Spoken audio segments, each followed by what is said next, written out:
Good day everyone. So welcome sa panibagong video natin. So today, ang di-discuss po natin is operation and function. Ang focus po natin is the operation of division. So let's start. So we have here three given function, f of x, g of x, and h of x. So let's start with f of x. That will be 5x plus 10. G of x is x squared plus 3x plus 2. And last is h of x, which is 5x plus 5. So we need to solve the following. First, we need to determine the function f over g. Second is g over h. And last but not the least, f over h. So let's start with the first given value or the first given example. That would be f over g. So, doon po sa top right natin, sinulat ko na dyan o nakalagay na po dyan yung ating two given values ng function na kailangan natin i-divide, which is 5x plus 10 and x squared plus 3x plus 2. Next thing we need to do is to write the formula. Okay, so we need to write the formula. How? You just simply separate the two functions, f and g. So that will be f of x divided by g of x. So after you write the formula, you need to substitute. So substitution meaning we need to get the corresponding value of the given function. So ang value ng f of x natin is 5x plus 10. Ang value naman po ng g of x natin ay x squared plus 3x plus 2. Next is to factorize. So, yun po yung kinaibahan sa tatlong operation na meron tayo, yung addition, subtraction, and multiplication. Meron pong nangyayaring factorization kapag division. Hanggat maaari, we need to factorize. So, mamaya sasabihin ko yung another scenarios regarding with factorization. Next. So, paano po tayo mag-factorize? Let's start with the binomial, or which is the numerator. Ano po ba ibig sabihin ng binomial? Pag sinabi pong binomial, yun yung term na yun po yung given na may dalawa pong terms. Kaya nga siya binomial kasi dalawang given terms. So that is your numerator. Lagi po kayo magsisimula sa binomial. So kung nasa denominator yung binomial nyo, unahin nyo muna yung denominator. Kasi kung katulad ng ganito, isang binomial, isang trinomial. So ano naman po yung trinomial? Ito po yung may tatlong given terms. 1, 2, and 3. So, una ay binomial, pangalawa ay trinomial, yung denominator. So, unahin muna natin yung numerator since siya yung binomial. So, we need to deal with the first term which is 5x. So, anong gagawin dito sa 5x na to? Isip po tayo ng dalawang value na kapag tinimes mo yung dalawang value na yon, ang sagot ay 5x. So, ano po yung dalawang given na value na naisip ninyo? So, that would be 5 times x. Very good. Kasi, pag tinimes natin yung 5 sa x, the answer is 5x. So, we're done with the first term of the numerator. Let's proceed with the second term of your numerator. So, that would be positive 10. So, isip naman po kayo ng dalawang given values na kapag tinimes mo yung dalawang values na yon, the answer would be positive 10. Kung naisip nyo ay 5 times 2, therefore, you are correct. Okay. So, ano pong sunod na gagawin after you factorize your given value? So, first thing that we need to do is look for the common between the terms that you already factorize. When it comes sa binomial, ha? So, sa trinomial, iba kasi yan. So, pag binomial, ganito ang gagawin natin. Okay, makinig. So, after you factorize, look for its common value. Tingnan nyo po kung may pagkakaparehas yung 5x tsaka 10 na kanilang mga factors. Siguro nakita nyo na yung pagkakapares nila, which is 5. So, anong gagawin dito sa 5 na ito? Since siya yung parehas doon sa first and second term, ilalabas natin siya. Ano po ibig sabihin ng ilalabas? Kasi, may natira po tayong factors sa kada term. Ano yon? Yung x plus 2. Anong gagawin dito sa x plus 2? Sila naman yung nasa loob ng parentheses. Very good. Siya naman po ang nasa loob ng parenthesis. Yung x mapupunta dito at yung 2 ay mapupunta dito. So, sir, bakit naging positive po ito? Because that's the sign of your 2. Since 2 is not a negative, therefore, positive siya. Okay? So, kung negative yung 2, therefore, dapat negative din yung 2. In our case, positive 2 naman yun. So, positive 2 po yung nilagay natin sagot sa parenthesis. Okay, ulit. So, kung sino po yung magkaparehas nila, ilalabas po natin sa numerator. Ilalabas natin siya sa numerator natin. Kasi numerator natin, ito po, di ba? So, ilalabas natin siya dyan. We need to factor out. Ayan, factor out natin siya, which is 5. So, ilalabas natin siya sa parenthesis para makita nyo yung common between those given values. Now, if you want to check, times mo lang. So, 5 times x, that's 5x. So, yun, tama tayo doon, no? Then, 5 times 2, that would be 10. So, tama. Again, ha, yun po yung pan-check din kung tama yung factors nyo. Dapat mapabalik nyo siya sa original. Next is your trinomial, which is x squared plus 3x plus 2. So, ibang-iba ang way ng pagpa-factor ng trinomial kaysa sa binomial. Kasi iba yung approach niya. So, paano ba mag-factorize ng trinomial? Alam ko, maybe some of you is already knowledgeable when it comes to factorization kasi nadaanan nyo na to way back grade 8 and grade 9. Okay? So, I hope you still remember yung lesson na yon about factorization. Nang sa ganun, hindi kayo mahirapan to deal with this, no? So, how do we factorize trinomial? So, first, isip kayo ng dalawang number na kapag tinimes mo, yun yung dulong number natin. Ano po ba yung dulong number natin? Positive 2. Again, kailangan nasulat nyo muna yung gantong form, ha? Be careful. Dapat nakagantong form na siya. Pababa. Bisa yung decreasing pa. Dapat yung power niya o yung exponent niya nagde-decrease. 2, 1. And then constant. So, dapat ganun, ha? Kasi mamaya, marumble to, tapos isip kayo ng isip na dun sa dulong number, eh, yung constant natin nasa gitna. So, mamali kayo dun. So, again, tingnan muna natin, dapat naka-arrange muna siya ng maayos like this, saka tayo mag-factorization. Okay. Again, isip po kayo ng dalawang value, pag tinimes mo ay positive 2. Ano po yung dalawang value na naisip nyo na pag tinimes mo, isagot ay positive 2? Very good. That's 2 times 1. Ang question ko, can we accept negative 2 and negative 1 as a factors of positive 2? Pwede. Because negative times negative, that's also positive.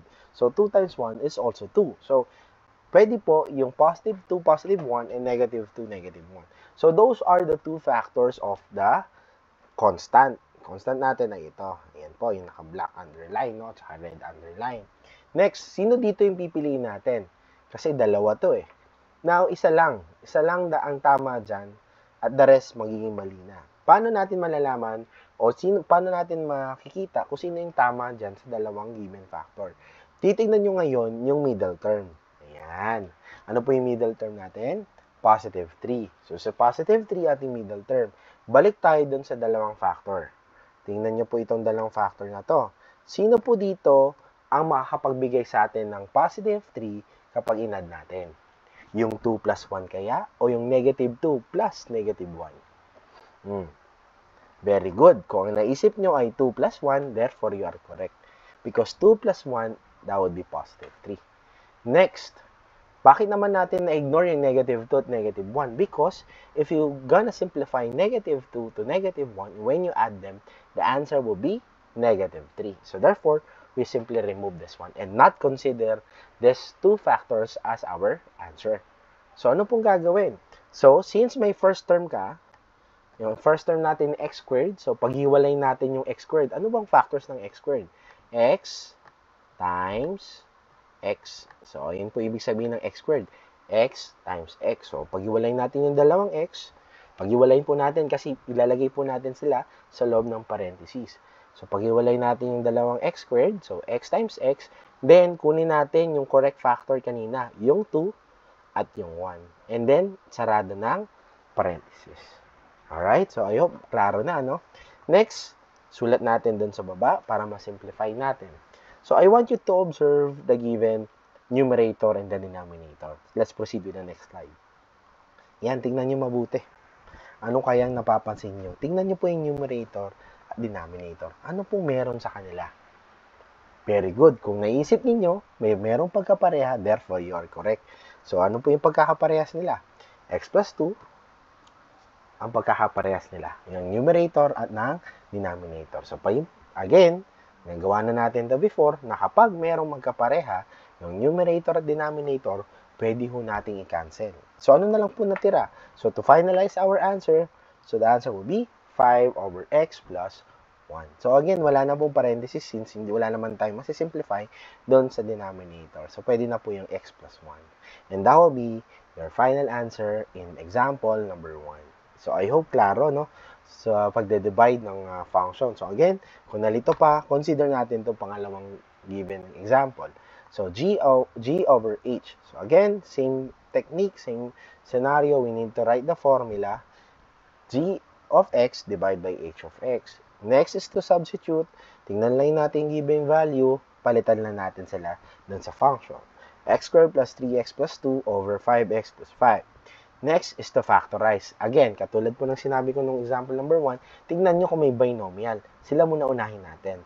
Since the binomial is in the denominator, therefore, walang problema yon. Siya unahin natin. So, first term ng denominator natin ay ano po? 5x. Again, we already did this one. Ano po yung dalawang given value na pag tinimes mo ay 5x? 5 times x. Very good. How about 5? So, ang second term natin is positive 5. Ano naman po yung dalawang given value natin na kapag tinimes nyo? Positive 5. Kung ang sagot nyo po ay 5 times 1, so therefore, you are correct. Now, same kanina, we need to look for the given factors. Tingnan nyo po kung may pagkakapareha. And actually, na-identify na natin yung 5. Yung 5 ang pagkakapareha nila. So, therefore, doon to sa denominator ilalagay. Kasi sa denominator tayo una nag-factor. So, the common value of the terms that you have, of factorized terms, is 5. So, ano natira? Yung x, saka yung 1. So, therefore, nandun yung x plus 1. Okay? So, sa denominator tayo una nag-factor. Next, yung numerator. Bakit nahuli yung numerator? Kasi trinomial So, again, we need to factorize our trinomial. Again, isip po kayo ng dalawang numbers na kapag tinimes nyo ay positive 2. Let me repeat dapat hanggang to na yung kanyang form. Hindi kayo pwede mag-factorize pag hindi ganyan yung form niya baka kasi ikalito natin. So, ano po? Very good. That would be 2 times 1. And also, we can consider negative 2 at negative 1. So, again, isip po kayo ng dalawang numbers na kapag minultiply nyo, yun yung dulo, which is positive 2. Now, again, paano tayo pipili ng tamang factor? Lagi nating i-consider yung middle term, which is 3. So, sino po dito ang makapagbigay ng positive 3 kapag inad? Yung 2 plus 1 kaya? O yung negative, yung 2 plus 1 kaya? O yung negative 2 o negative 1? Kung sagot nyo po ay 2 plus 1, therefore you are correct. So, siya po ang makakapagbigay ng positive 3 kapag inad po natin. At yung kasama niyang factor ay hindi natin pwedeng i-consider because ang sagot po nila pag sinimplify ay negative 3. So, katulad ko kanina, we need to separate the two values of x squared or the two values of the first term which is x squared. So, that would be x times x or x and x. Next, get the factors, the correct factor which is positive 2 and then positive 1 and then kulong natin sa parenthesis. Okay? So, next is to simplify. So, observe natin. Katulad ng example number 1. Meron kayo pagkakapareha? Let's proceed with the next slide. So, to simplify this one, tingnan nyo po kung may pagkakapareha sila. Meron. Ano yun? Yung x plus 1 at x plus 1. So, therefore, to finalize your answer, that would be x plus 2 over 5. So, I hope clear na. Nagiging malinaw na. Because we already did 2 examples, no? Again, para mas matibay, para mas maayos yung pagkakakilala natin sa factorization at division of function, allow me to have this third example. So, f over h. So, anong value ng f natin? That would be 5x plus 10. Anong value ng h of x natin? And 5x plus 5. Again, start your problem by writing your formula. Or start your solution by writing the formula, which is f of x divided by h of x. Second is to substitute. What is the value of those two functions? Kunin nyo lang po sa given. And palit. And that's the method of substitution. Next, 5x plus 10 divided by 5x plus 5. Again, since para silang binomial, nasa inyo kung sino yung uunahin. Kayo na pong bahala doon. Kung gusto mo unahin yung numerator, so be it. Kung gusto mo unahin yung denominator, so be it. Okay? Pero, let's start with step number 3, which is factorization. Again, para silang binomial, no? So, let's start with your first term, 5x. So, again, what's the two given value na pag tinimes mo yung 5x? That would be 5 times x. And, let's proceed with the second term of the numerator. So, what's the two numbers or two values na kapag tinimes mo yung positive 10, positive 5, and positive 2? Same kanina, we need to find the common between the common factors between the two terms, which is 5. So again, ilalabas yung 5, and then yung natitira is nasa loob ng parenthesis, which is x plus 2. You're not done yet. Proceed with the denominator. Luckily, the denominator is a binomial, so same technique. So let's start with finding the values or the factors of 5 and 5x. That will be 5 times x. And the factors of positive 5, which is the second term of your denominator, is 5 times 1. Katulad din nun, hanapin din yung pagkakapareha, which is 5. And then, ilalabas din siya sa labas ng parenthesis. At kung ano ang natirang factor sa kada term na meron ka, pagsasamahin sa loob ng parenthesis. So, that would be x plus 1. What's next? Cancel the value of 5 because that's the common between your numerator and the denominator. Let me repeat, nakakancel na yung 5 in our scenario kasi yun po ang pagkakaparehas ng numerator at ng denominator natin. Next, to finalize our answer, that would be x plus 2 over x plus 1. So that's how you deal with division of function kapag ang given is a binomial, trinomial, and not a fraction. So, paano naman, sir, kapag ang given namin ay fraction? So, allow me to have these 3 given functions to deal with fractions involving division of function. So, let's start. We have 2 given value lang dito. So, f over g and f over h. So, let's start. So, to divide the function f over g, again, write the formula. F of x over g of x.